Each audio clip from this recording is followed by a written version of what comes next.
बहुत समय पहले कश्मीर में एक राजा राज करता था। वह बड़ा दयालु और दानी था।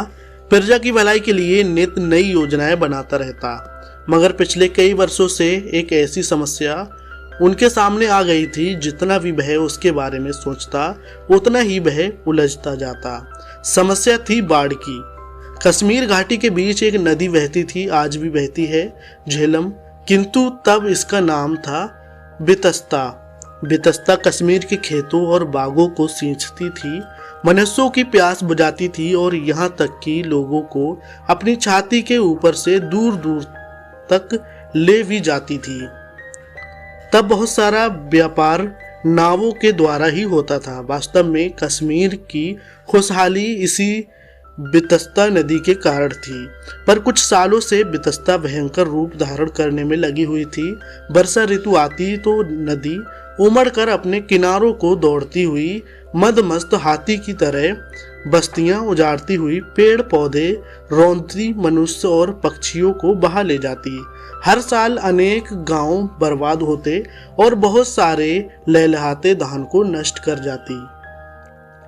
राजा को कुछ भी समझ नहीं आ रहा था। उसने दरबार बुलाया और समस्या अपने मंत्रियों और विद्वानों के सामने रखी। किसी ने सुझाव दिया, महाराज, लगता है प्रकृति ही हम पर नाराज है।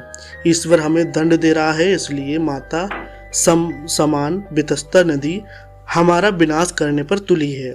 उसे प्रसन्न करने के लिए महायज्ञ किया जाना चाहिए। राजा ने सोचा कि हो न हो ये मेरे ही किसी पाप की सजा मेरी प्रजा को मिल रही है। नहीं तो क्या कारण है कि मेरे पिता के समय कभी ऐसी बाढ़ नहीं आई। उसने बितस्ता नदी के किनारे दूर दूर से ब्राह्मणों और विद्वानों को बुलाकर बड़ी धूमधाम से यज्ञ कराया। अपनी ओर से कोई कसर नहीं छोड़ी। मगर बितस्ता को मानना था नहीं, सो नहीं मानी। पहले की तरह भयानक रूप से तबाही मचाती चली गई। किसी ने कहा कि नदी माता को बलि दो। इस पर कई बकरों की बलि चढ़ाई गई, मगर बितस्ता जैसे इससे और भी क्रोध में आ गई। उसमें पिछले साल से भी अधिक भयंकर बाढ़ आई।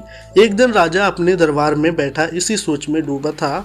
तभी द्वारपाल ने आकर बताया कि एक युवक महाराज के दर्शन करना चाहता है। वह कहता है, मैं बितस्ता को शांत करने की कला जानता हूँ। राजा चौंक पड़ा। एक बार तो सोचा कि कहीं कोई ठग तो नहीं जो राजा को धोखा देकर धन ले जाना चाहता हो, पर फिर यह सोचकर बुला भेजा कि मिल लेने में क्या हर्ज है।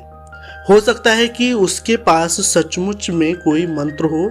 युवक उसके सामने आया तो उसे देखकर राजा एकदम निराश हो गया। उसने सोचा कि कोई जटाधारी सन्यासी होगा, पर उसके सामने खड़ा था एक सुंदर, स्वस्थ और पढ़ा लिखा नौजवान।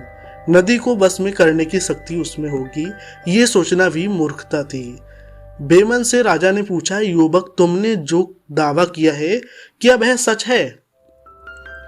युवक ने गंभीरता से जवाब दिया, राजन, इस कठिन समय में आप जैसे राजा के साथ मजाक करने की मूर्खता मैं कैसे कर सकता हूँ। मैं सचमुच बितस्ता नदी के क्रोध को शांत कर सकता हूँ। मुझे केवल 10,000 रुपए चाहिए। सबको हैरानी हुई कि युवक बिना किसी तपस्या, बिना किसी यज्ञ, बलि अथवा पूजा के ही नदी को वश में करेगा। किसी भी मंत्री या पुरोहित को इस पर विश्वास नहीं हुआ। मंत्री ने कहा, महाराज, इस धोखेबाज की बातों में न आए। लगता है कि धन लेकर यह देश से बाहर चला जाएगा।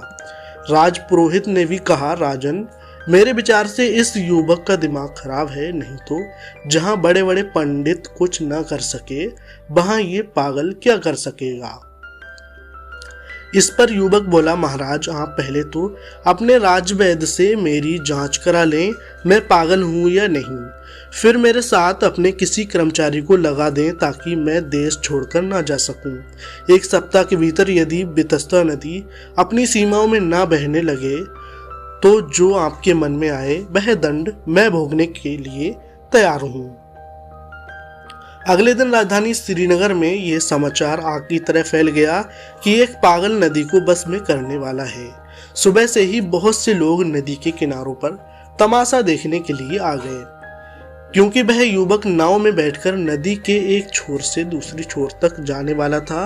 नदी जहां श्रीनगर में से प्रवेश करती है वहां से युवक की नाव चल पड़ी। उसके साथ कई मटके थे। नाव कुछ ही आगे बढ़ी होगी कि युवक ने एक मटके में हाथ डाला और मुट्ठी भर सिक्के निकाले। ये देखकर सबको अचंभा हुआ कि इस पागल युवक ने सिक्के नदी में फेंक दिए। युवक ने फिर कुछ सिक्के निकाले और लोगों को दिखाते हुए फिर पानी में इस तरह फेंक दिए जैसे खेत में बीज बो रहा हो।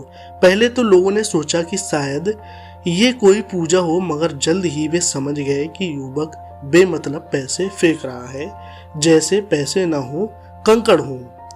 अचानक दूसरे किनारे पर कुछ शोर हुआ। कुछ मनचले लड़के नदी में कूद पड़े और गोता लगाकर पैसे निकालने की कोशिश करने लगे। पहले तो लोग उन पर हंस रहे थे, मगर जब कई लड़कों को नदी तल से सचमुच सिक्के मिल गए तो हंसी बंद हो गई। लोगों में नदी तल से पैसे निकालने का जोश उमड़ पड़ा। दोनों किनारों पर जबरदस्त भगदड़ मच गई। लोग नदी में कूद रहे थे। कोई दोनों हथेलियों में नीचे से कीचड़ निकाल रहा था तो किसी ने छोटी सी टोकरी साथ ले रखी थी जिसमें कीचड़ भरकर वह किनारे पर लाकर उसमें से सिक्के खोजता।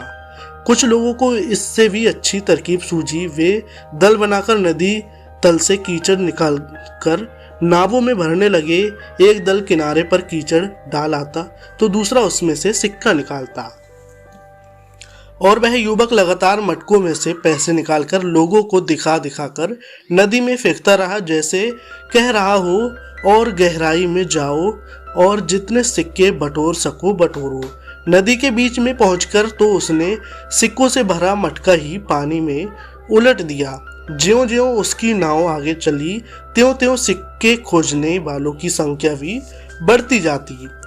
राजा के कर्मचारी इस युवक की हरकतों से बड़े परेशान हो रहे थे। इस पगले ने तो सारे शहर को ही पागल बना दिया।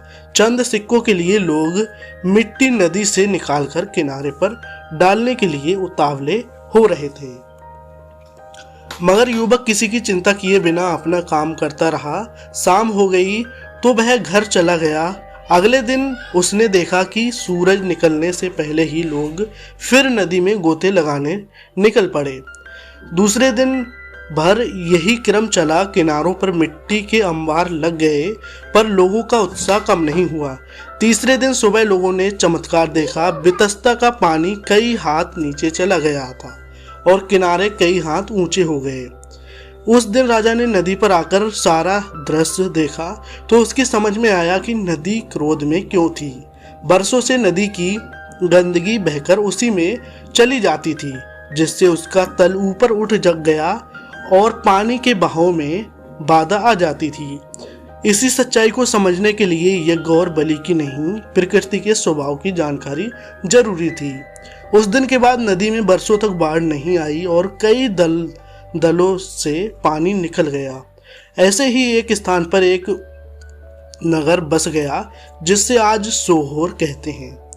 तब उसका नाम सूर्यपुर था, क्योंकि वह उसी युवक की याद में बसाया गया था जिसका नाम सूर्य था।